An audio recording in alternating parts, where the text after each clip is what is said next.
Bienvenidos al análisis geopolítico de hoy, jueves 4 de junio, en Geopolítica Diaria. La jornada se abre con un movimiento diplomático de gran alcance en Oriente Medio y, casi al mismo tiempo, con señales de que el frente no se ha cerrado.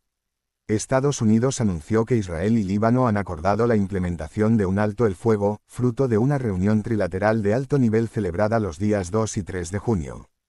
Según el comunicado conjunto del Departamento de Estado, el acuerdo contempla la extensión de la tregua por 45 días, la creación de las llamadas zonas piloto en las que el ejército libanés asumirá el control efectivo del territorio, y conversaciones políticas y de seguridad para fijar una salida más estable al conflicto. La condición central, según Washington, es el cese total de fuego por parte de Hezbollah, la milicia chií alineada con Irán, y la evacuación de sus combatientes de las zonas próximas a la frontera israelí. El problema es que ese pilar del acuerdo está hoy en cuestión.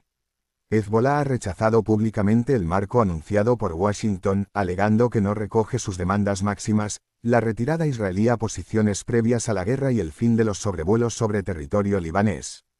La Guardia Revolucionaria iraní ha respaldado esa posición, y horas después de hacerse público el acuerdo, medios oficiales libaneses informaron de nuevos ataques israelíes contra el sur del país.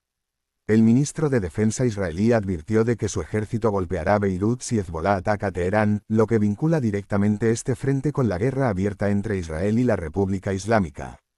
Lo que tenemos hoy, por tanto, no es un alto el fuego consolidado, sino un marco frágil sostenido por Estados Unidos sobre el que pende el veto de un actor no estatal con capacidad militar propia. Si Hezbollah decide no integrarse en el esquema, el acuerdo bilateral entre Estados pierde efectos prácticos en el terreno. Esa fragilidad enlaza directamente con el segundo gran eje del día, porque la guerra de Irán continúa pese al alto el fuego declarado en abril. En las últimas horas, fuerzas estadounidenses golpearon una estación de control militar iraní en la isla de Qeshm, en el estrecho de Hormuz, una de las zonas más sensibles para el tráfico petrolero mundial. Como respuesta, Irán lanzó misiles y drones contra Kuwait y Bahrein. El ataque más grave alcanzó el aeropuerto internacional de Kuwait, donde un dron impactó contra una terminal de pasajeros causando la muerte de un ciudadano indio y, según el Ministerio de Sanidad kuwaití, decenas de heridos, aunque las cifras exactas siguen siendo objeto de actualización. Kuwait y Bahrein condenaron formalmente la agresión, y el gobierno iraní acusó a Estados Unidos de violar el alto el fuego al haber atacado previamente un petrolero iraní y otra embarcación. La consecuencia geopolítica es doble. Por un lado, dos monarquías del Golfo que se habían mantenido fuera del intercambio directo de fuego pasan a ser objetivo del fuego cruzado, lo que tensiona el Consejo de Cooperación del Golfo y obliga a Riad, Doha y Abu Dhabi a recalcular su exposición. Por otro, la idea de un alto el fuego sostenible entre Washington y Teherán pierde credibilidad cada vez que un actor lo cuestiona sobre el terreno. El secretario de Estado estadounidense ha pedido a China que presione a Irán para cambiar el rumbo, una petición que confirma que la guerra ha alterado el mapa de alianzas. Estados Unidos depende de Pekín como mediador, justo después de una cumbre de Trump y Xi en mayo que terminó sin avances. La región sigue, por tanto, en una lógica de escalada controlada, con altos el fuego anunciados que conviven con ataques diarios.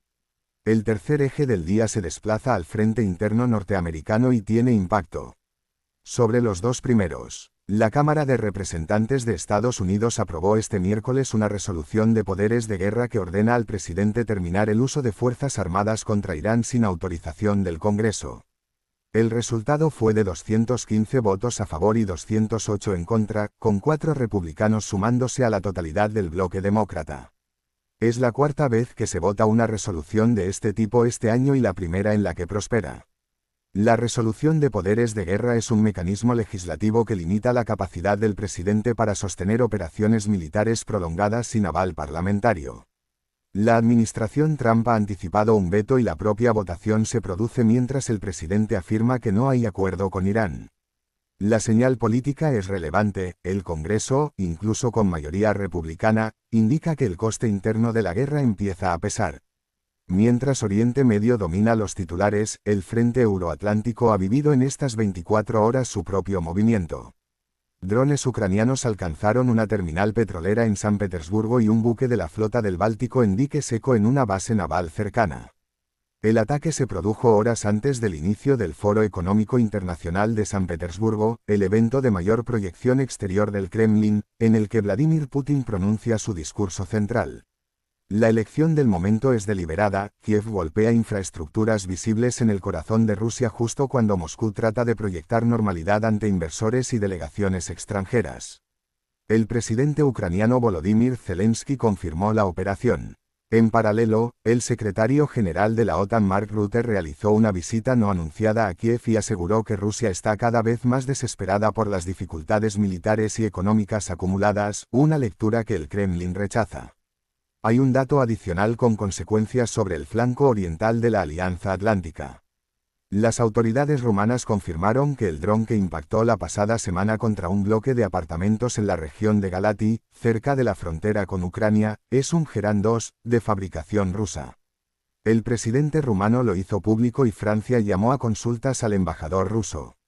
El incidente no fue accidental según Bucarest, lo que reabre el debate sobre el riesgo de derrame del conflicto sobre territorio de la OTAN.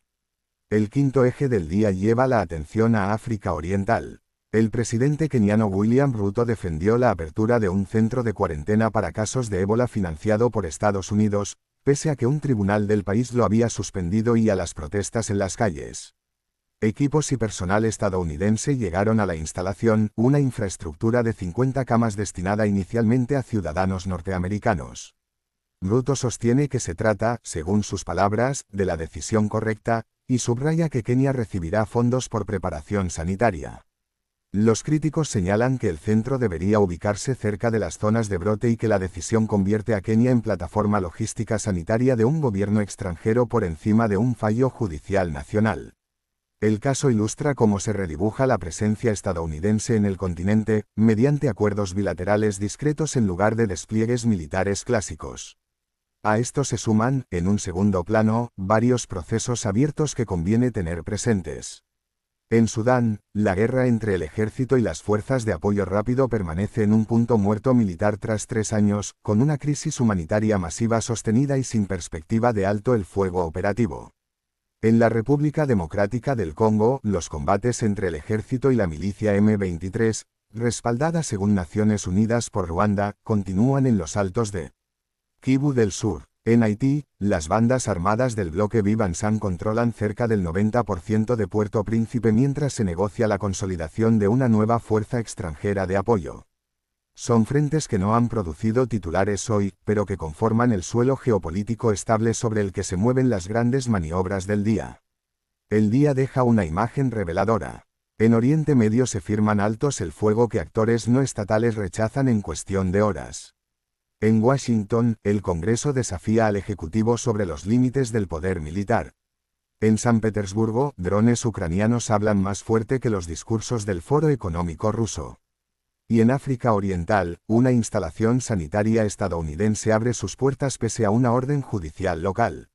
La pregunta abierta es si lo que estamos viendo es el inicio de una desescalada gestionada por Washington o, por el contrario, el momento en que los acuerdos diplomáticos pierden capacidad de imponerse sobre los hechos en el terreno. Gracias por acompañarnos hasta aquí. Si este análisis les resulta de valor, sigan el canal, dejen su me gusta y compártanlo con quien quiera entender lo que está pasando en el mundo.